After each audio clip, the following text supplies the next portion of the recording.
Então, meus irmãos, o capítulo de hoje é o capítulo 9 do Evangelho segundo o Espiritismo.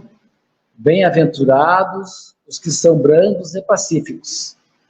E quem irá nos falar é a nossa irmã Maria Palmira, da Sociedade Espírita Simão Pedro, aqui de Alvorada.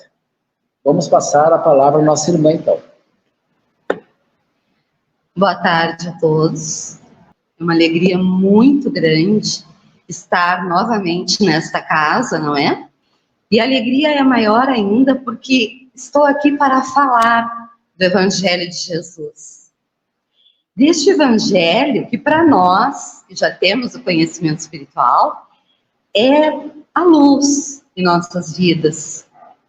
É uma obra tão abençoada, tão maravilhosa, tão importante para a nossa reflexão, porque o Evangelho, ele é aquele livro que vai trazer todos os ensinamentos de Jesus à luz da doutrina espírita. Mas, embora a gente já tenha lido, relido várias e várias vezes, a cada nova leitura, se a gente prestar atenção, vai ter uma palavra, uma frase, um item que vai nos chamar a atenção de tal forma que a gente vai pensar assim: nossa, eu não tinha pensado nisso. Não sei se com vocês acontece, mas comigo acontece bastante. E aí eu gosto de lembrar, desculpem aqueles que já ouviram este comentário, mas ele é muito significativo para a nossa reflexão. Eu gosto de lembrar do evangelista João, porque nos contam os espíritos amigos que João Evangelista, ao final da sua caminhada terrena, já bastante idoso, com dificuldades para caminhar, enfim, ainda assim, ele era muito chamado em vários locais para falar de Jesus, para relembrar as passagens que ele conhecia do Evangelho do Cristo. Então, os seus discípulos o levavam aos locais. E ele falava muito para jovens. E num determinado momento, isso está num dos livros de Joana de Ângeles, pela psicografia do Divaldo, Momentos de Renovação. É um livrinho pequenininho desses de bolso. Num desses momentos em que ele falava para um grupo muito grande de jovens, ele falava e depois ele deixava que eles fizessem perguntas. Quem queria, podia perguntar. E aí um jovem levantou a mão e disse assim, porque João repetia muito uma frase: filhinhos, amai-vos uns aos outros. Ele repetia sempre isso. E aí esse jovem levantou a mão e disse assim, tudo bem, a gente já ouviu tantas vezes, não tem nada novo para nos dizer. E todo mundo olhando, né? O silêncio foi assim, incrível. Se passasse uma mosquinha, escutava o barulho dela. João calmamente olha o jovem e diz assim, esta é a frase que mais me impressionou do Cristo. O que mais me chama a atenção.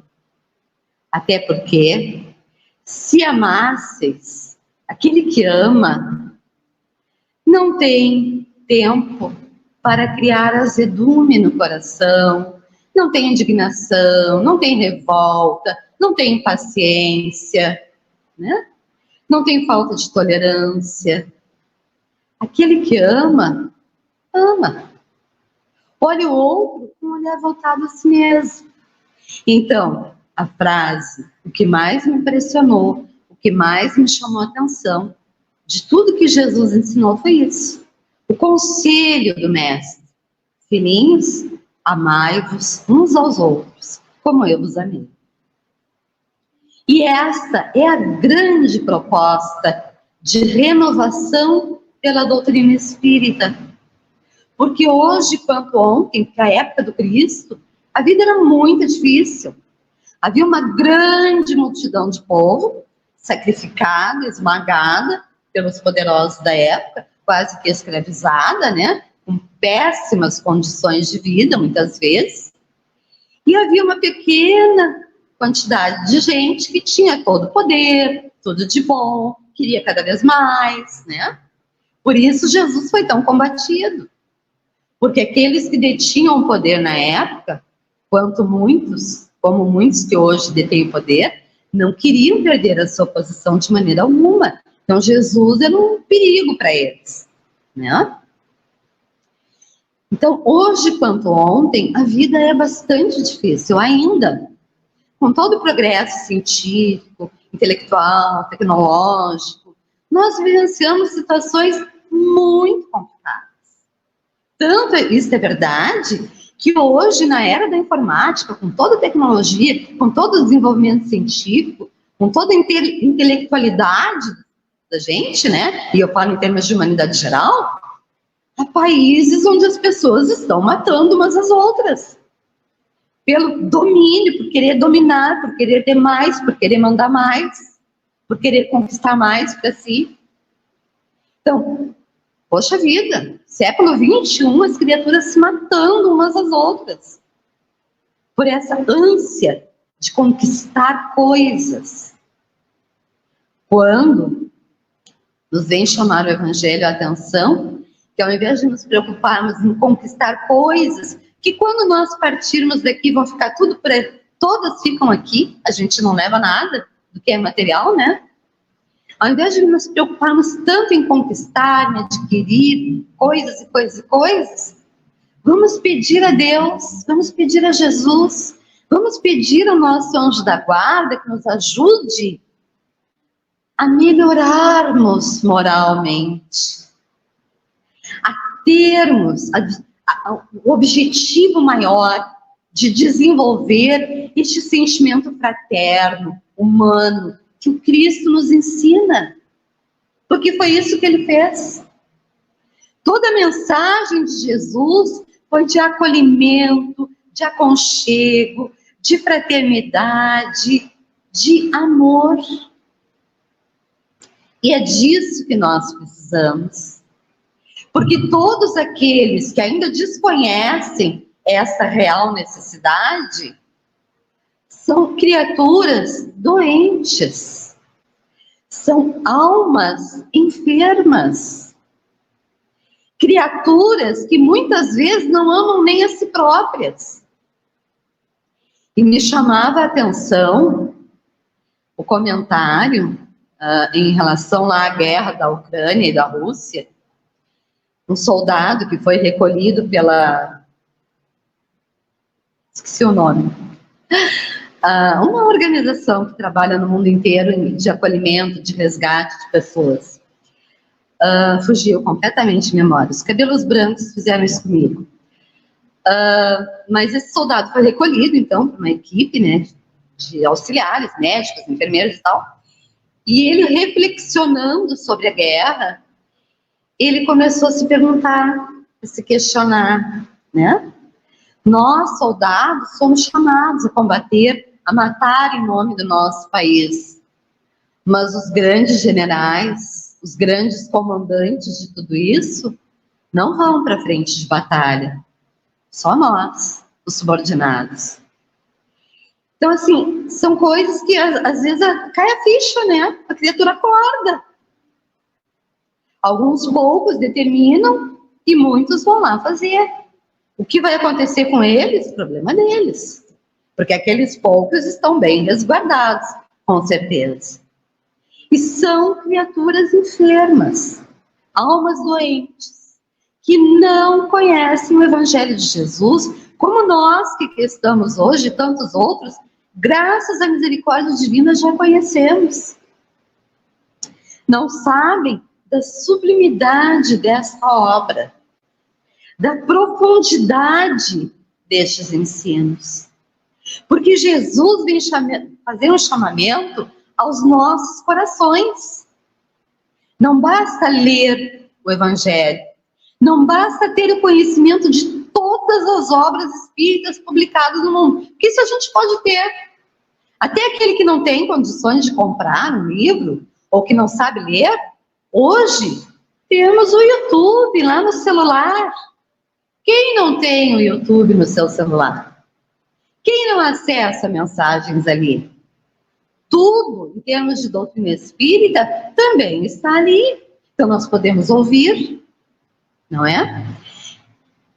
Todo este conhecimento, toda a proposta do Cristo é uma proposta de reflexão, de renovação, é um chamamento ao trabalho individual de cada criatura encarnada neste planeta, de cada espírito desencarnado que tem vinculações com o nosso planeta. É um chamamento individual, para que a gente pare um pouco, para que a gente busque refletir sobre o que nós estamos fazendo aqui hoje. Qual é o nosso papel? Nós que temos o conhecimento espírita, nós que sabemos que somos espíritos eternos, viajores do tempo e do espaço, a caminho da evolução moral e espiritual, que todos nós um dia, sem exceção alguma, desenvolveremos em plenitude a lei de amor, porque está no Evangelho do Cristo, lá no capítulo 12, quando vai falar, bem no início, o título é Os Inimigos Desencarnados, né? Que às vezes a gente tem bastante. Está ali, mesmo aquela criatura que cometeu as maiores atrocidades aqui, que cometeu erros assim que, meu Deus, nos deixam às vezes sem condições de respirar, de tão impactado que a gente fica. Mesmo essa criatura um dia se tornará um homem de bem. Porque assim como a criança se corrige dos seus defeitos, um dia este ser eterno, espírito eterno como nós, vai despertar para a realidade da vida e vai querer mudar de atitude. Não será de uma hora para outra, mas vai acontecer porque é da lei divina. É do progresso, faz parte do nosso processo evolutivo. Então, todos nós, sem exceção, porque somos filhos de Deus, e Deus é Pai de amor, bondade, justiça, sabedoria e misericórdia infinita, nos criou para o amor, para o bem, para a paz. Mas é tão bom, é tão justo, é tão amoroso, que como bom Pai, e um exímio educador permite que a gente vivencie aquelas experiências que nós quisermos vivenciar. Nos concedeu o livre-arbítrio, a capacidade de escolher os nossos caminhos. Não nos coage a nada. Por mais que os espíritos amigos encarregados pelo Pai de nos assistir queiram nos auxiliar, nunca, em momento algum, um deles vai se manifestar para nós presencialmente, ou no sonho, ou por intuição, e vai dizer, olha, tu tens que fazer isso e aquilo, porque isso é o certo. Eles vão nos intuir, eles vão permitir que alguém do nosso relacionamento venha até nós e nos aconselhe, mas a escolha sempre é nossa. Então, neste processo, o Evangelho de Jesus, ele é uma obra que vem nos guiar neste caminho, porque é difícil mudar, é difícil a gente se renovar moral e espiritualmente.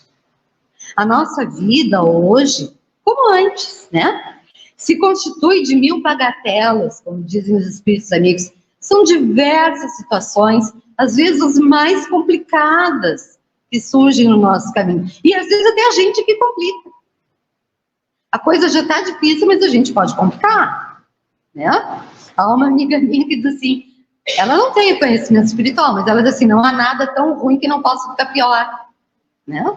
E às vezes acontece. A situação já é meio difícil e a gente, por nos deixar nos envolver pelos nossos pensamentos, por aquilo que nós consideramos que é o correto, por aquilo que nós desejamos que aconteça, ao invés de resolver o problema, a gente aumenta mais. E pior ainda quando a gente sai comentando por aí, sabe, fulano, aquele, assim, fez isso, olha que absurdo, que horror, né? A gente gosta de falar do outro. Talvez vocês não, né? Mas eu às vezes me pego assim. E aí eu digo, por favor, por que eu não fiquei com a boca fechada? Né? Então, assim, às vezes nós dificultamos as coisas. O Evangelho do Cristo nos fala incessantemente em orar e vigiar constantemente. A gente ora. Muito. A gente pede tudo. Para nós, para nossa família, para o nosso colega de trabalho, para o nosso vizinho que está em dificuldade, para o mundo. A gente pede muito. Por tudo. Mas, lá no capítulo 27, no item maneira de orar, os espíritos amigos nos dizem que na grande maioria das vezes nós esquecemos de pedir ao nosso anjo da guarda, aos espíritos amigos que nos assistem, a Deus, a Jesus, que nos ajudem a melhorar a nossa visão de mundo, melhorar a nossa maneira de falar, a nossa maneira de pensar, de agir. Porque quando nós fizemos esse esforço, às vezes os problemas até continuam, mas a nossa visão é diferente. A maneira como a gente vivencia aquela experiência é diferente. Porque quando nós nos ligamos a Deus, quando nós pedimos essa ajuda para Ele, para que a gente possa ter olhos de ver, para que a gente consiga entender qual é a nossa tarefa naquela situação, o que a gente pode fazer para melhorar, e às vezes a gente até não pode fazer muita coisa, materialmente falando. Mas a gente pode orar, a gente pode rogar ajuda, para que aquela situação melhore, para que a gente consiga enxergar melhor, para que as outras pessoas envolvidas naquele processo possam também elas abrandar a sua mente, seu coração, então as coisas possam ir se resolvendo. A gente pede isso. Ou a gente pede que as coisas aconteçam do jeitinho que a gente quer. Por isso, nesse sentido, Joana de Ângeles, no livro, esqueci o nome, Pelos Caminhos de Jesus, alguma coisa assim. Nessa obra, ela vem nos chamar a atenção sobre isso. Ela diz que o caminho é de todos, mas a escolha é nossa. Então, que ao escolher o caminho, a decisão que a gente vai tomar, a gente possa antes pedir a Deus que ilumine o nosso pensamento, que abrande o nosso coração, para que a gente tenha a condição de escolher o que é o melhor. E que a gente também aprenda a aceitar aquilo que vai acontecer, que às vezes não é o que a gente gostaria, mas é o que precisa ser.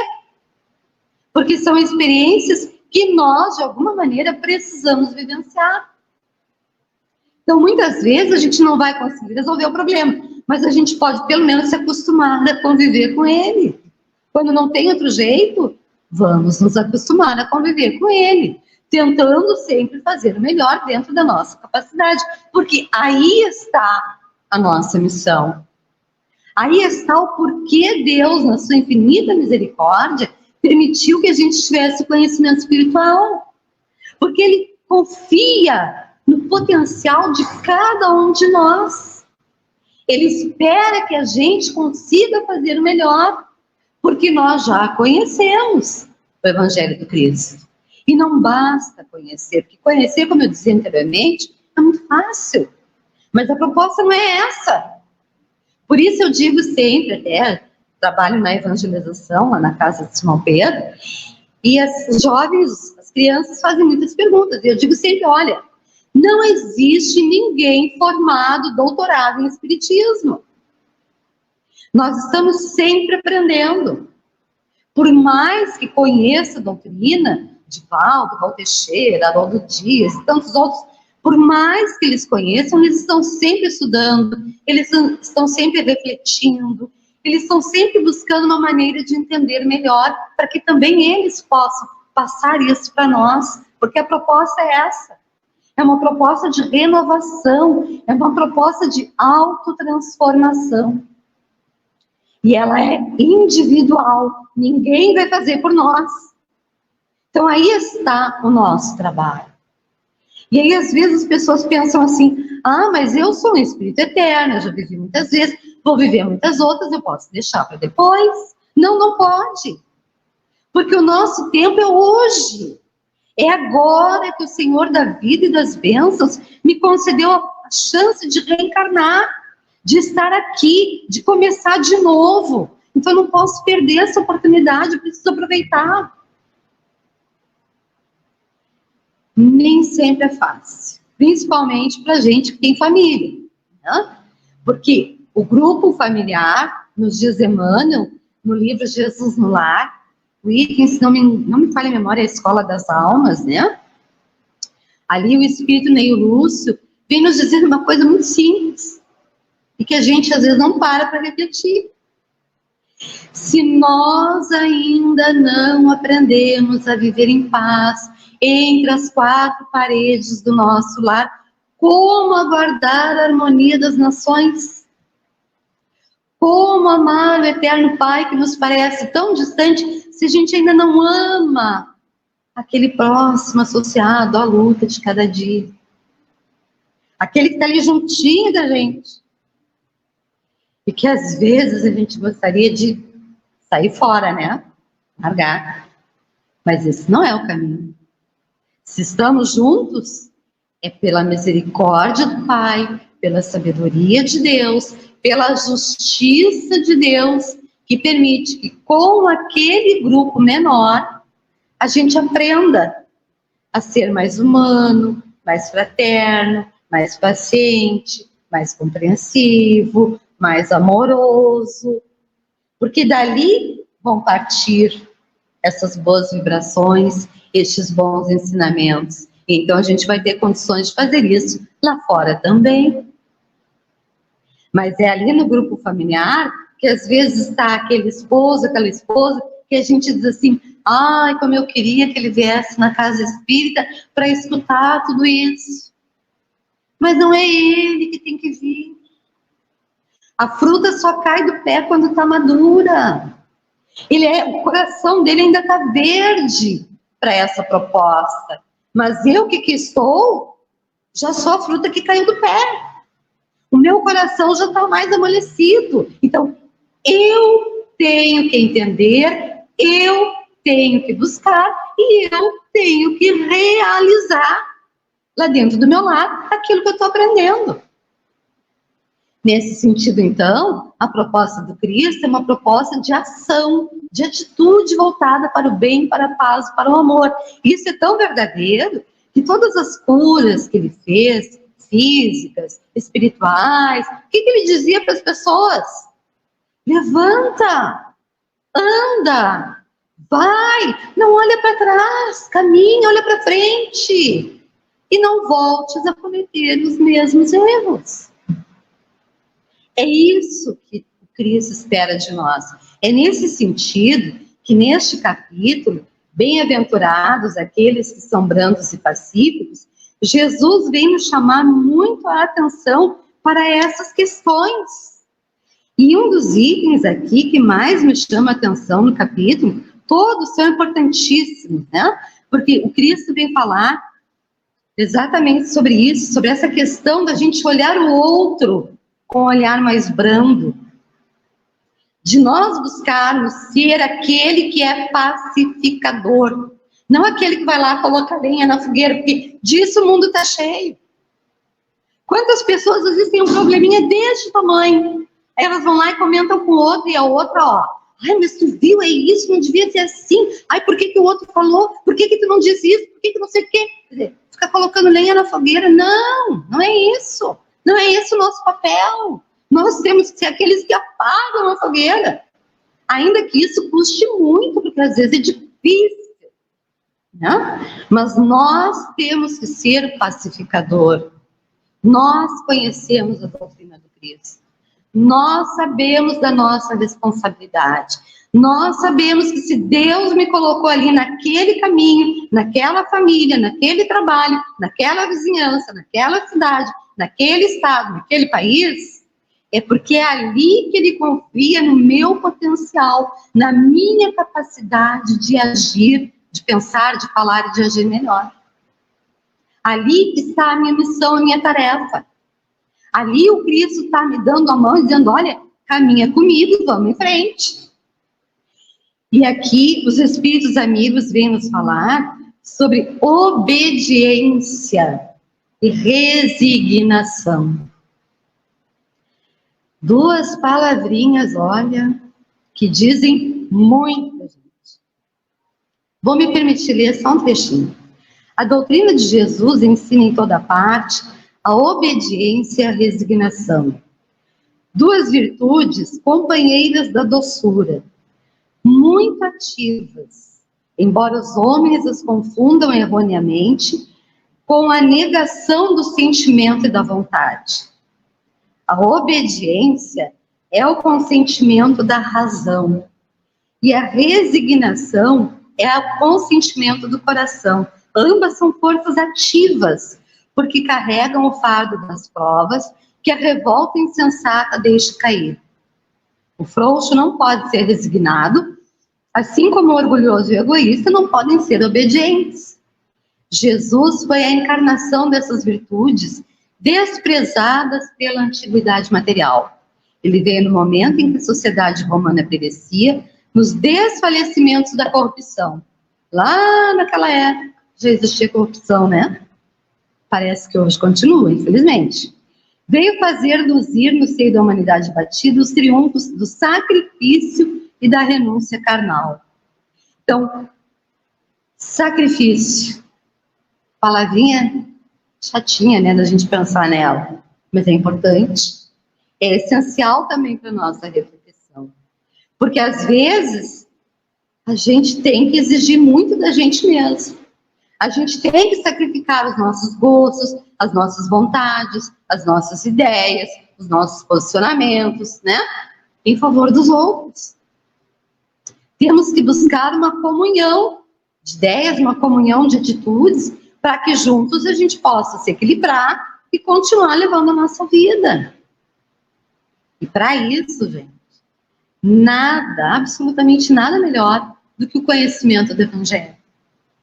Joana de Ângeles, neste livrinho do Divaldo, também, Momentos de Esperança, ela vem nos fazer um chamamento sobre a questão da meditação, da reflexão, porque muitas pessoas buscam aqui e ali técnicas de reflexão, de meditação, e dizem assim, eu não consigo meditar, eu não consigo me desligar das coisas do mundo, eu não consigo ficar em silêncio, não consigo parar de pensar nos meus problemas, é difícil, né?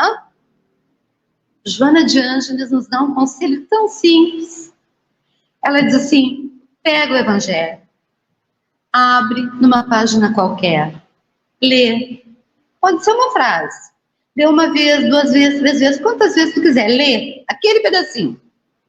Fecha o Evangelho e fica pensando naquela leitura. E aí pede ao teu anjo guardião, aos espíritos amigos e protetores da tua família, que te ajudem, para que tu consiga entender melhor aquela leitura, para que tu consiga fazer dela uma maneira de agir melhor na tua vida, de ter mais força, de ter coragem, de ter bom ânimo, de renovar a tua fé, a tua esperança, a tua certeza em dias melhores. É simples. E se nós fizermos isso diariamente, estaremos abrindo o potencial da nossa mente, do nosso coração, né? Para a reflexão, para a meditação. E ela ainda diz assim, depois disso faz uma prece, continua pedindo ajuda, para que tu entenda a leitura, para que amanhã tu possa ler mais, para que tu possa entender mais, teu entendimento vai dilatando, teu potencial vibratório vai ficando cada vez mais positivo, e assim estarás refletindo, meditando, te preparando para te conduzir melhor na tua vida. É fácil. Basta que a gente tenha esse propósito firme de querer melhorar, porque nós precisamos querer. E tem que ser aquele querer firme e forte, né? Aquele esforço diário, constante, persistente, todos os dias, até que a gente consegue. Repito, muitas vezes, os problemas não se resolvem, mas a nossa visão está melhor. O nosso potencial vibratório está mais positivo. Então a gente consegue ir convivendo, levando a situação até onde Deus permitir que ela vá. Este é o nosso papel. É para isso que nós conhecemos o Evangelho de Jesus.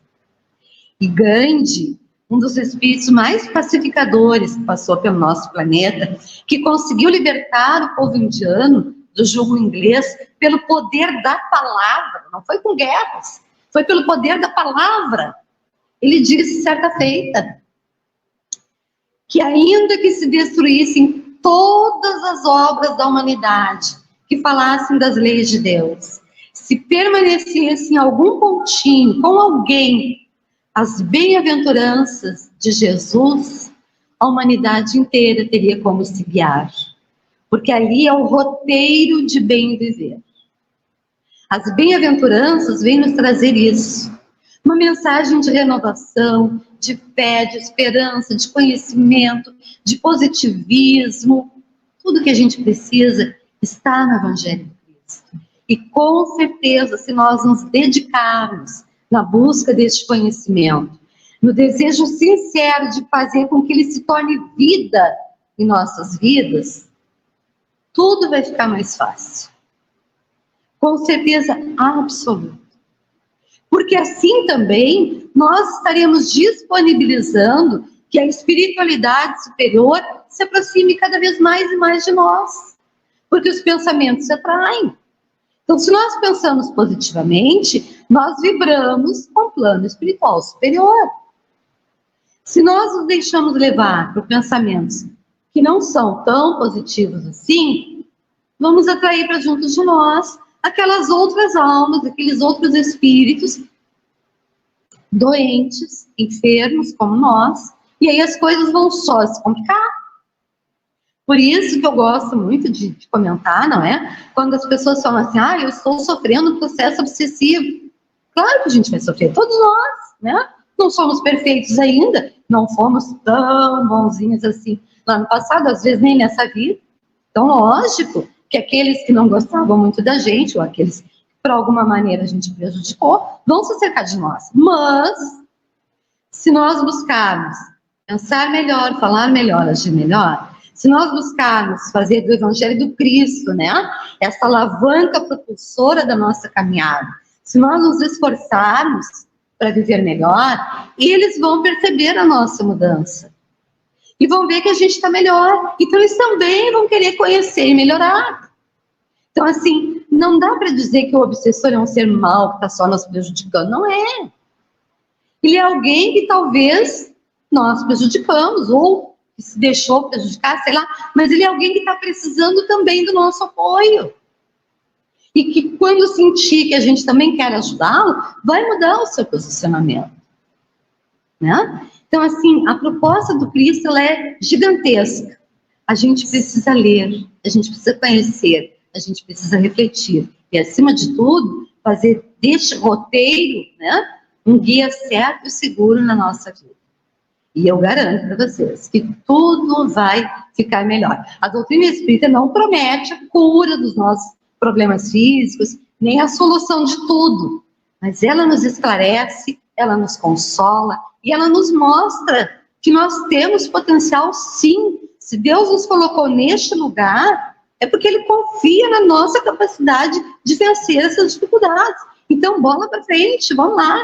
Vamos ser positivos, vamos ser otimistas, vamos caminhar para frente, vamos pensar melhor, vamos falar melhor, vamos olhar as pessoas de uma maneira mais fraterna, mais humana, e tudo vai melhorar, tenho certeza absoluta. Que os espíritos amigos aqui presentes nos envolvam nesse clima de luz, de paz, de harmonia, e que a gente, ao sair daqui hoje, possa sair muito melhor do que quando chegou, levando nossa mente e nosso coração, ainda que seja só um pouquinho, da paz do Cristo. Porque é isso que Ele quer nos transmitir, com certeza absoluta. Muito obrigada pela paciência de me escutar.